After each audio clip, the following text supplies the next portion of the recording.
नमस्कार, स्वागत है आपका न्यूज 18 राजस्थान में। आपके साथ मैं हूं दीपक व्यास। भरतपुर में लोगों की लापरवाही खत्म होने का नाम नहीं ले रही है। बयाना उपखंड की सबसे बड़ी सब्जी मंडी से आई तस्वीर को देखिए, जहां लोगों की भीड़ तो लगी ही है। एक शख्स ने मवेशियों को लगाने वाले मुच्छिका को ही मास्क बना लिया और पहनकर घूम रहा है। इतना ही नहीं, वो दावा कर रहा है कि ये ही ओरिजिनल मास्क है। सब्जी मंडी में लोगों को उसके बारे में जैसे ही पता चला तो उसके इर्द गिर्द भारी भीड़ जमा हो गई। इस दौरान प्रशासन और पुलिस का कोई भी प्रतिनिधि सब्जी मंडी में मौजूद नहीं था जो अजीब मास्क लगाए हुए इस व्यक्ति को टोक सके।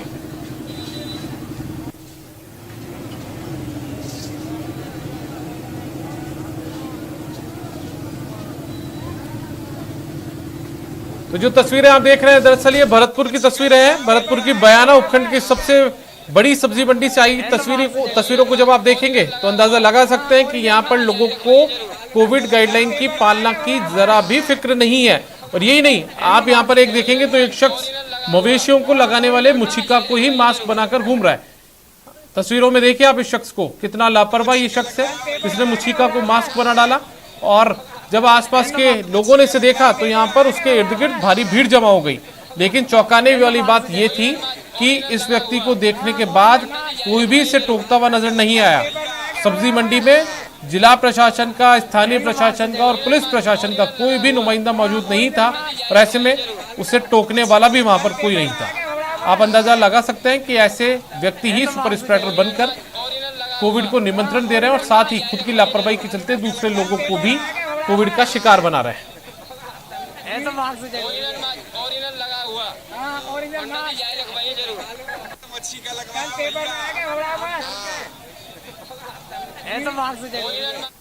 कोटा में लॉकडाउन के दौरान सख्ती दिखाना पुलिस वाले को महंगा पड़ गया। कार्रवाई से नाराज कई लोग जमा हो गए और जोरदार हंगामा किया। मामला घोसी मोहल्ले का बताया जा रहा है, जहां शुक्रवार की देर रात बेवजह घूम रहे एक शख्स के खिलाफ एक पुलिसकर्मी ने सख्ती दिखानी चाहिए तो लोगों ने हंगामा शुरू कर दिया।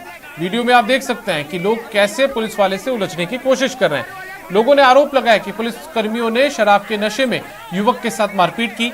हंगामे के दौरान कई लोगों ने मास्क भी नहीं पहना था और सोशल डिस्टेंसिंग की तो बात आप खुद छोड़ दीजिए। लोगों ने पुलिसकर्मियों पर शराब पीकर ड्यूटी करने का आरोप लगाया और मास्क भी उतरवा डाले।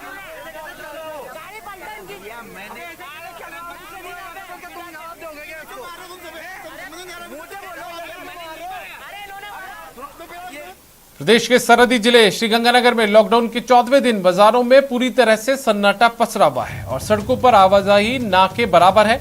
हमारे संवाददाता अशोक कुमार ने जायजा लिया। प्रदेश में वैश्विक महामारी कोरोना वायरस की रोकथाम के लिए लगाए गए लॉकडाउन के आज 14वें दिन भी यदि हम बात करें तो श्री गंगानगर जिला मुख्यालय पर पूरी तरह से सन्नाटा पसरा हुआ है। हालांकि लॉकडाउन के 14 दिन होने के साथ साथ वीकेंड कर्फ्यू का दूसरा दिन यानी कि रविवार है और वीकेंड कर्फ्यू होने के चलते जो ग्रोसरी स्टोर्स को खोलने की अनुमति सामान्य दिनों में दी गई थी सुबह 6 से 11 बजे तक के लिए, आज उनको पूरी तरह से पाबंद रखा गया है। पूरी तरह से मार्केट, चाहे हम बात करें सदर बाजार की, गोल बाजार की, प्रताप मार्केट की, तह बाजार की, तो अति आवश्यक सेवाओं को छोड़कर सभी व्यावसायिक गतिविधियों को पूरी तरह से बंद रखा गया है। जो सन्नाटा, मैं आपको यहाँ का नज़ारा दिखाऊं तो देखिए, ये अम्बेडकर चौक स्थित बाजार है। पूरी तरह से सन्नाटा पसरा हुआ है। मूवमेंट लगभग ना के बराबर है। बाजार लगभग पूरी तरह से बंद है। सभी दुकानों की शटर डाउन है और ये जो सन्नाटा है शायद यही एक वजह है कि अब श्री गंगानगर में जो रोज़ कोरोना संक्रमितों की संख्या हमारे सामने आ रही है वो संख्या काफ़ी घट गई है। काफ़ी हद तक कोरोना पर अब लगाम कसती हुई भी दिखाई दे रही है। मौजूदा हालात में जो श्री गंगानगर में कोरोना के एक्टिव केसेस हैं वो घटकर आधे हो गए। 3030 के करीब अभी इस समय कोरोना एक्टिव केसेस बने हुए हैं, जबकि इनकी संख्या एक बार 6000 तक पहुंच गई थी। हालांकि श्री गंगानगर वासी पूरी तरह से डिसिप्लिन में है, पूरा बाजार बंद है। उसके बावजूद श्री गंगानगर जिला पुलिस के द्वारा जो जाब्ता तैनात किया गया है वो भी अपनी जगह मुस्तैद है। अनावश्यक घूमने वालों पर उनके लोग भी थोड़ा डिसिप्लिन में आए और कोरोना संक्रमितों की संख्या भी अब कम होने लगी है। हाँ जी, बिल्कुल, लोग समझने लगे हैं और कोरोना भी कम होने लगा।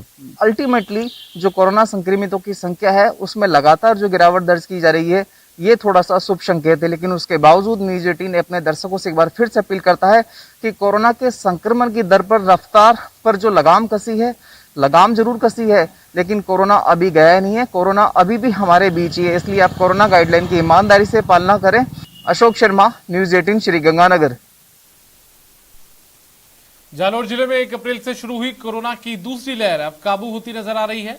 जिले के 14 कोविड केयर सेंटर्स में 60% बेड खाली हो गए हैं। हमारे संवाददाता श्याम विश्नोई ने ऐसे एक कोविड सेंटर का जायजा लिया।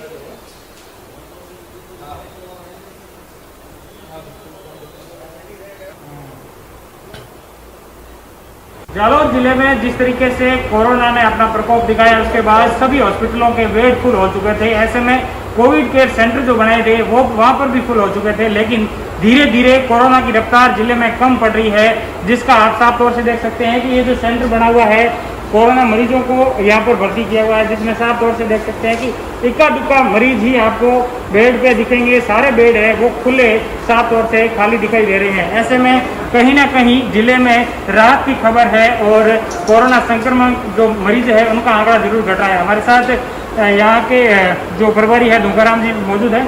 सर, किस तरीके का प्रभाव है, शुरुआत में क्या स्थिति थी और अब कितना फायदा हो रहा है? हाँ, शुरुआत में 15 अप्रैल से लेकर ये बहुत ये आपातकालीन स्थिति हो गई थी कि बेड भी नहीं मिल रहे थे। दिन में कम से कम 150 से 200 फ़ोन मेरे पास सिर्फ ऑक्सीजन बेड के लिए आ रहे थे, लेकिन अब स्थिति धीरे धीरे सामान्य हो गई है। 15 मई के बाद में बिल्कुल सामान्य हो गया। अभी मेरे पास लगभग 5 से 6 पेशेंट इंडोर ही हैं। बिल्कुल ये प्रकोप खत्म जैसा ही है। 1 तारीख के बाद में बिल्कुल सामान्य स्थिति हो जाएगी।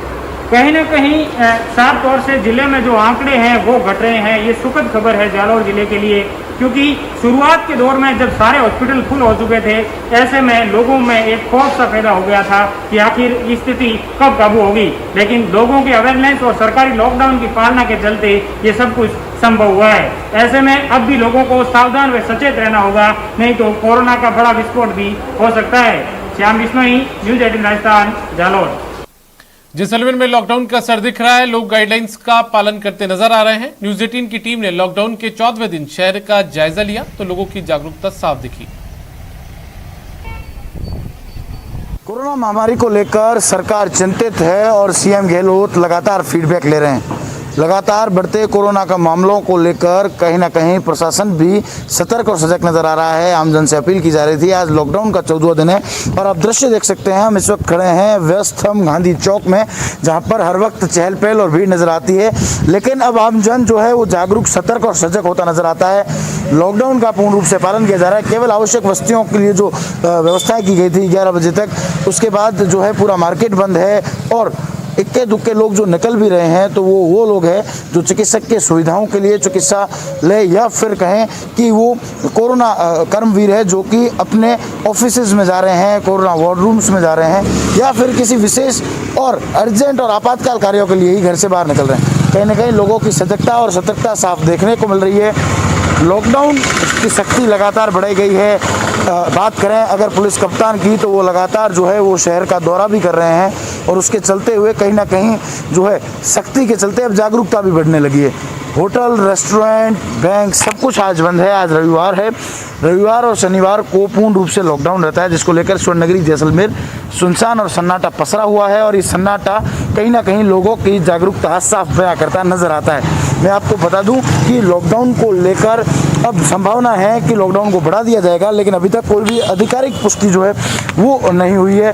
अभी तक 24 मई तक का जो लॉकडाउन लगाया गया था, 10 से 24 मई तक का, उसका 14वां दिन है, आज 23 मई है और लॉकडाउन बढ़ने की पूर्ण संभावनाएं जो है वो बनती नजर आती है। अगर इसी तरह आगे आने वाले 15 दिन लॉकडाउन जो लगाने की संभावना जताई जा रही है, वो लॉकडाउन सख्ती से लगाया जाता है और आमजन जागरूक, सतर्क और सजग रहता है तो फिर इस कोरोना की जंग जीतना कोई बड़ी बात नहीं है।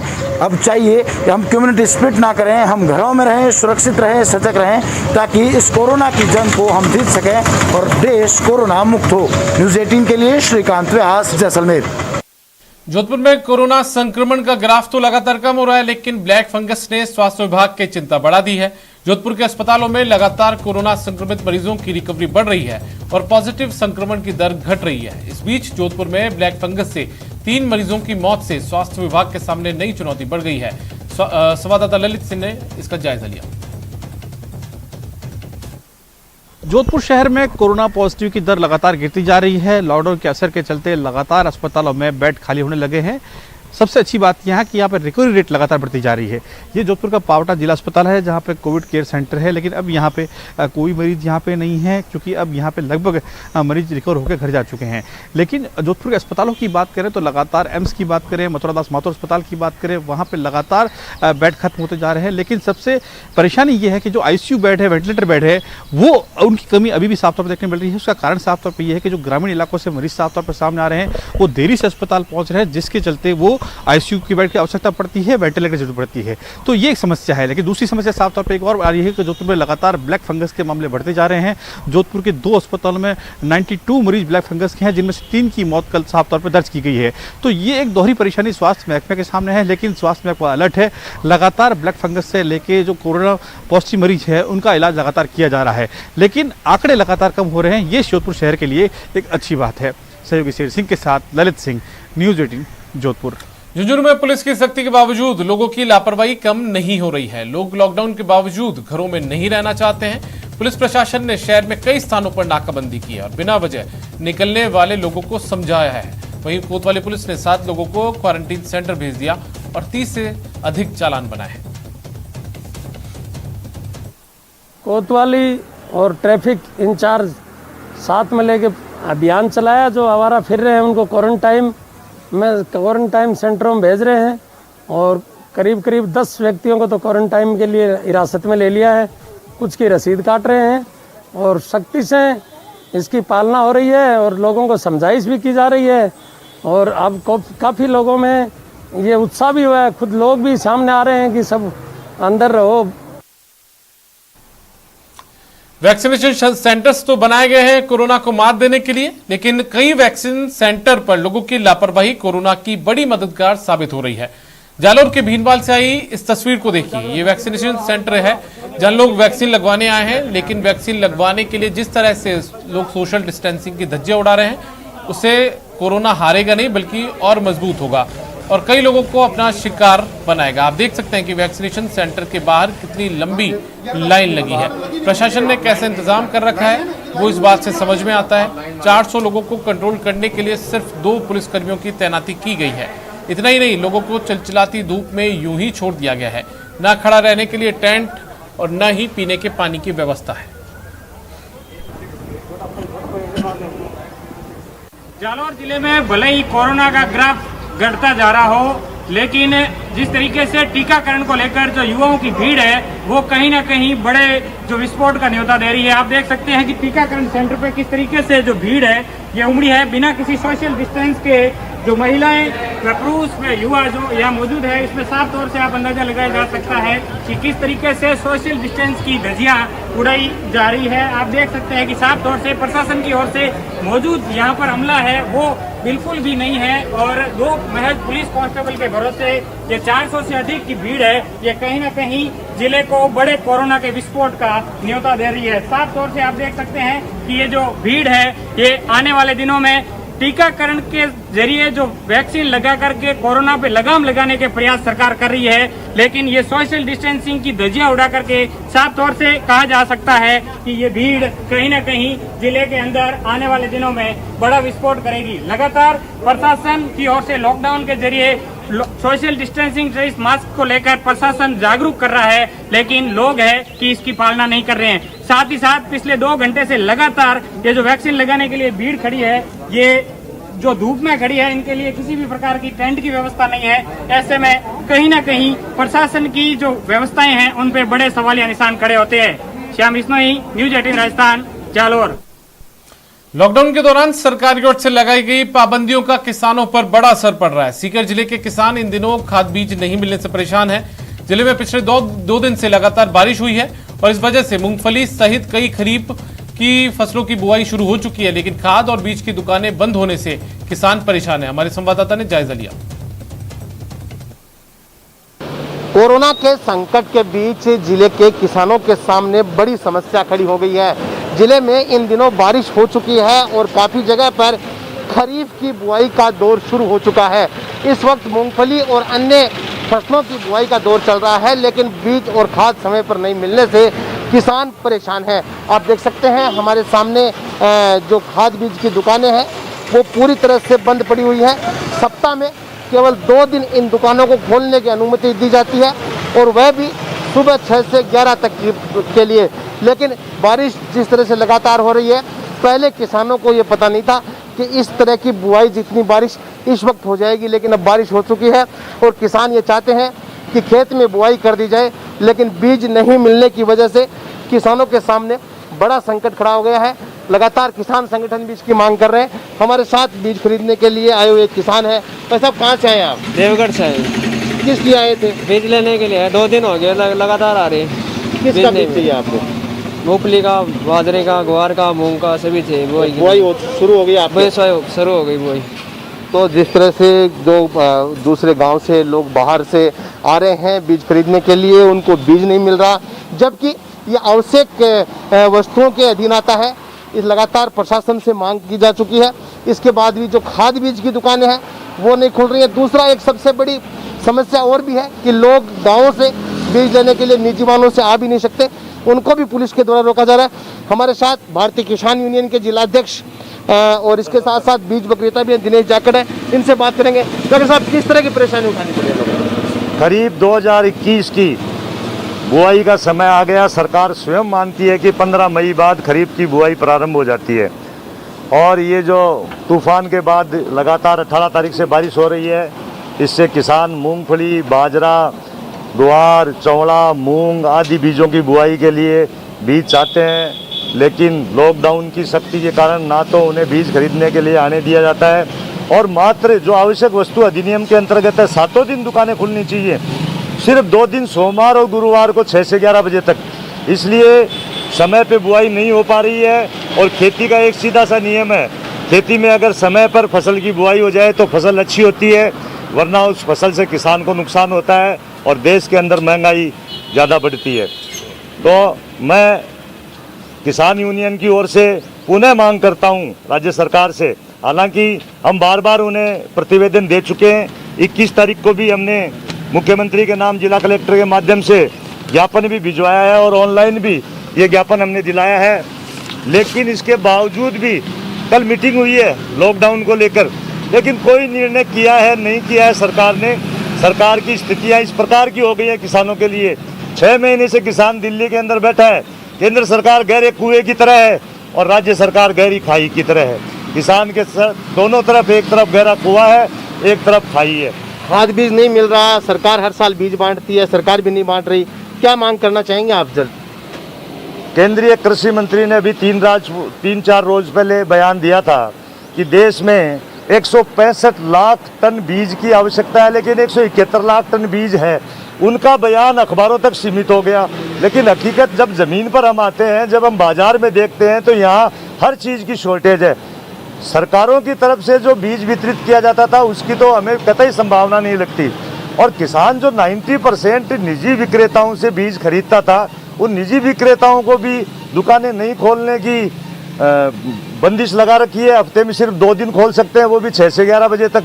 इसलिए निजी क्षेत्र में भी बीज नहीं है, फर्टिलाइजर भी नहीं है। इस सब चीज़ों को देखते हुए ये मैं तय तौर पे कह सकता हूँ, इस बार किसान को बीज और खाद के लिए बहुत ज़्यादा परेशान होना पड़ेगा, और इसके लिए सरकार की ये जो नीतियाँ हैं, किसी भी प्रकार से दोनों सरकार की नीतियाँ किसान के पक्ष की नहीं है। संदीप हुड्डा, न्यूज 18 राजस्थान, सीकर। भरतपुर में अब कोरोना की मार टोल कर्मियों पर भी पड़ी है। लॉकडाउन के बाद नेशनल हाईवे पर वाहनों की आवाजाही बंद हो गई है, जिसके चलते अब टोल कर्मचारियों की रोजी रोटी पर संकट मंडरा रहा है। हमारे संवाददाता दीपक पुरी ने एक टोल प्लाजा का जायजा लिया। यह वही नेशनल हाईवे है जहां से हर मिनट में सैकड़ों गाड़ियां निकला करती थी, लेकिन कोरोना की जो चपेट है वो इस कदर पड़ी है कि लोगों का अब घर से निकलना मुश्किल हो रहा है। आप देख सकते हैं कि किस तरह ये लोधावई टोल प्लाजा है जो सुनसान नज़र आ रहा है। दूर दूर तक कोई भी गाड़ी जो नज़र नहीं आ रही है, और जो मालवाहक वाहन हैं उन्हें ही यहाँ से निकलने दिया जा रहा है। बाकी की जो निजी गाड़ियाँ हैं उन्हें यहाँ से लौटाया जा रहा है, और जो पुलिस भी है वो काफ़ी हाईवे पर मुस्तैद नज़र आ रही है। जगह जगह चेकिंग पॉइंट बना करके चेकिंग की जा रही है, और जो गाड़ियां हैं जिन पर पास नहीं है उन्हें वापस लौटाया जा रहा है। जो पासधारी गाड़ियां हैं उन्हें ही भरतपुर में प्रवेश दिया जा रहा है, चाहे वो जयपुर की तरफ से आ रही हो, चाहे वो उत्तर प्रदेश की तरफ से आ रही हो। तो ऐसे में जो टोल की आय है उस पर भी कहीं ना कहीं फर्क पड़ा है, क्योंकि कोरोना काल के चलते वाहनों की संख्या घटी है। तो इस टोल के जो कर्मचारी हैं उनकी भी रोजी रोटी पर अब संकट खड़ा हो रहा है, क्योंकि ज़्यादातर जो टोल कर्मचारी हैं वो प्राइवेट लगाए जाते हैं। तो टोल कर्मचारियों का कहना है कि जो टोल कंपनी है उसके द्वारा तनख्वाह देने में काफ़ी परेशानी आ रही है, क्योंकि टोलों की जो आय है उसमें कमी महसूस हुई है। तो ऐसे में अब जो टोल कर्मचारी हैं उनको ज़्यादा लगे हुए थे उनको हटा दिया गया है। कुछ ही कर्मचारी टोलों पर लगा रखे हैं, जो आ रहे हैं गाड़ियां उन्हें चेक किया जा रहा है और मालवाहक वाहन हैं उन्हें ही यहाँ से निकलने दिया जा रहा है। ये देखिए टोल है वो बिल्कुल सुनसान नज़र आ रहा है। ये वही टोल है जहाँ से हर मिनट में सैकड़ों गाड़ियाँ निकला करती थी और जो टोल की आय है वो लाखों रुपए प्रतिदिन हुआ करती थी। दीपक पुरी, न्यूज़ 18, भरतपुर। दौसा के बांदीकुई में लोगों का मनोरंजन कर पेट भरने वाला बहरूपिया परिवार भुखमरी की कगार पर है। इस परिवार में 24 सदस्य हैं, लेकिन कोरोना के कारण पिछले 1.5 साल से परिवार पर रोजी रोटी का संकट आ खड़ा हुआ है। इस परिवार के मुखिया रहे शिवराज बहरूपिया की 2019 में मौत हो गई थी। शिवराज अपनी कला की छाप जापान, फ्रांस, पेरिस, हांगकांग में छोड़ चुके थे। 2010 में तो सीएम अशोक गहलोत शिवराज की कला से इस कदर प्रभावित हुए कि उन्हें सरकारी मदद का भरोसा दिया था। अभी शिवराज के 6 पुत्रों का परिवार इस कला से जुड़ा हुआ है, लेकिन लॉकडाउन के कारण भुखमरी का दंश झेल रहा है। ऐसे में सरकार और समाज सेवियों को इस परिवार की मदद के लिए आगे आना चाहिए।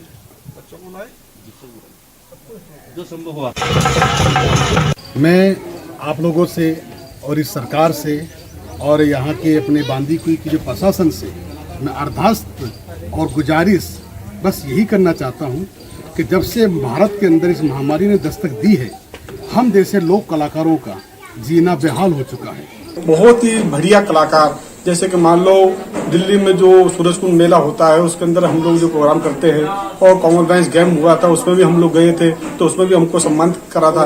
और जैसे कि मान लो बम्बई हुआ, काला घोड़ा फेस्टिवल होता है, वहाँ पे भी हम लोग कई बार जो पहुंच चुके हैं।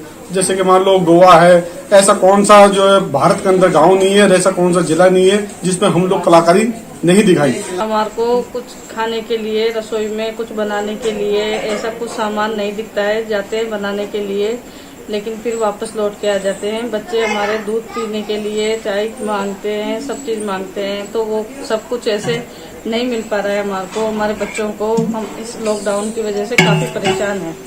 अब बच्चे भी शादी वाले हो गए, बाप का कर्जा भी नहीं छूटा, उनका नुकता उक्ता किया, उसने किया। तो ये होता है ना, लॉकडाउन नहीं लगता तो कर्जा उतार देते। अब लॉकडाउन नहीं लग गया, दोबारा लग गया, अगले साल लग गया, दूसरी लग गया, तो क्या खाएं क्या पिए। और वैक्सीनेशन के लिए कोविन ऐप पर कैसे